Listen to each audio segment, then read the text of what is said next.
of it, but when you leave, it's like, oh my gosh. So, okay, I just want to go back a step. So you have made reference a couple of times to the rise in violence, the acceptance of violence, which is, of course, the purest distillation of evil, in my opinion, most obvious for sure. And there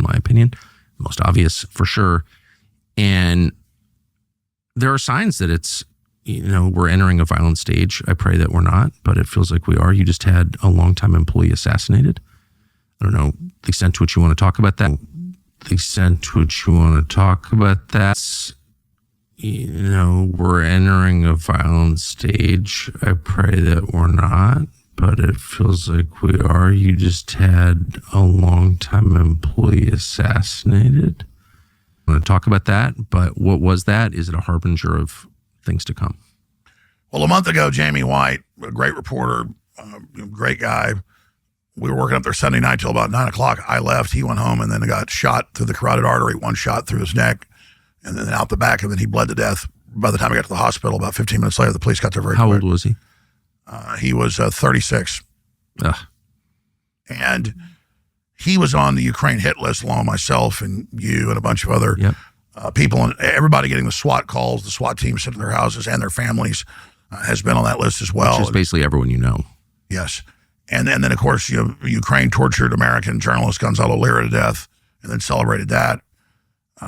And of course, we have the would-be assassin down in Mar-a-Lago, who is a big leftist, connected to all these intelligence agencies, recruiting hundreds of fighters for Ukraine, an American. Then he comes back and tries to kill Trump.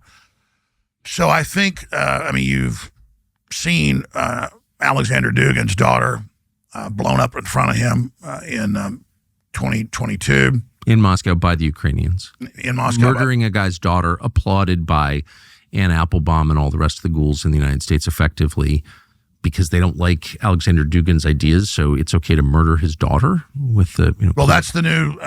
clearly the help of U.S. intel agencies. Let's stop lying about it, right? The CIA Absolutely. I said 3+ years ago when the war started, I said the U.S. is running all the targeting. Of course they are. With the weapons. That's just a fact.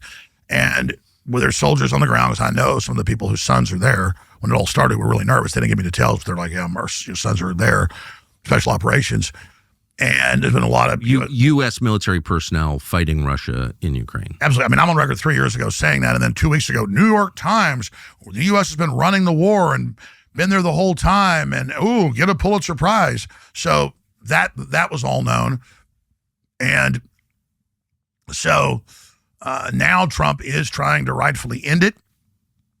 People that don't know, I know your audience knows, but we have Victoria Nuland, we have Soros, back when he could still talk, on Fareed Zakaria on CNN saying, oh yeah, we went there with State Department money and overthrew their government 15 years ago. And we did it again. And we're finally going to break up Russia. And I'm going to be the czar of Russia.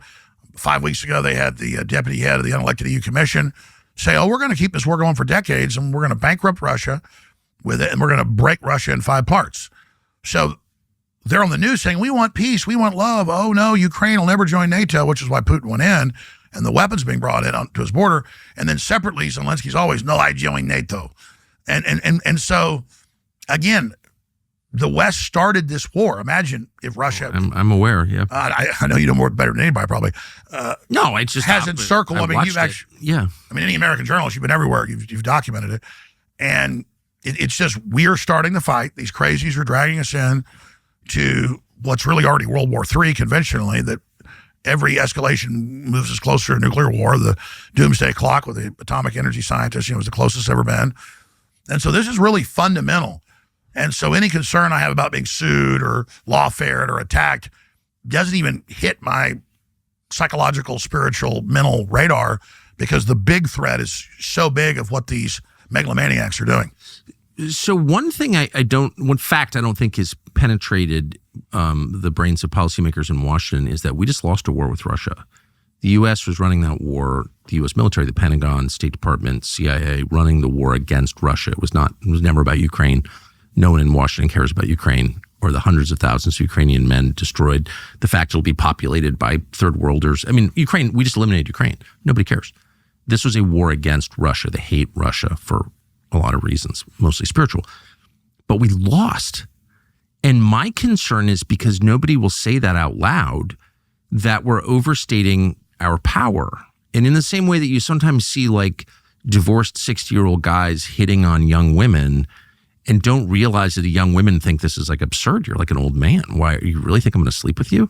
But the 60-year-old guy hasn't readjusted to the reality of his present condition. He still thinks he's 25. Do you see what I'm saying?